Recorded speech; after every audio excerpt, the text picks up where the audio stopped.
If you take Wicked and present it in the style of The Substance, you get Shudder's The Ugly Stepsister, which is much more in the vein of what we should get with these twisted versions of public domain stories, even if it might be too nasty for some. Taking place from the point of view of one of Cinderella's stepsisters, this takes inspiration from the original Brothers Grimm version of the story, itself more gruesome than the Disney take on the character. And it leans heavily into the body horror elements present in the original Cinderella to give us a tragic tale of a young woman who will do whatever she can to win the heart of a prince. The title character, here named Elvira, is forced by her mother to go through these painful plastic surgeries and regimented lessons in order to achieve a perceived level of beauty. And these begin to take its toll on her both physically and mentally, the more it becomes a battle between her and her stepsister Agnes, who later becomes Cinderella. And each moment where she undergoes some barbaric procedure or pushes herself physically will not be for the faint of heart, as these are all shown with extreme close-ups of the affected areas that'll be sure to make you squirm a bit. But what makes this interesting is the satirical way the story as a whole is presented, with a lot of these elements being played off by other characters in an almost nonchalant, sarcastic manner,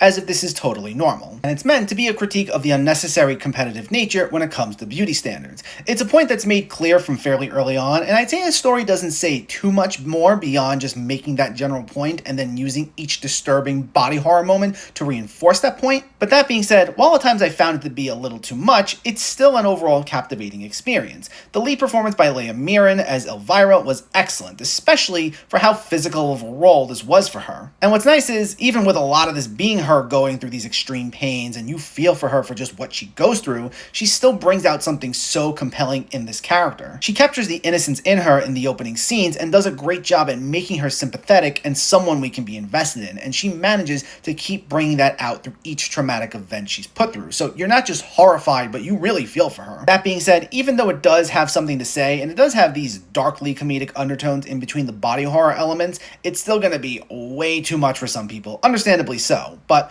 if you're up for it, it is a really captivating take on the twisted fairy tale subgenre, and it overall makes for a really solid watch.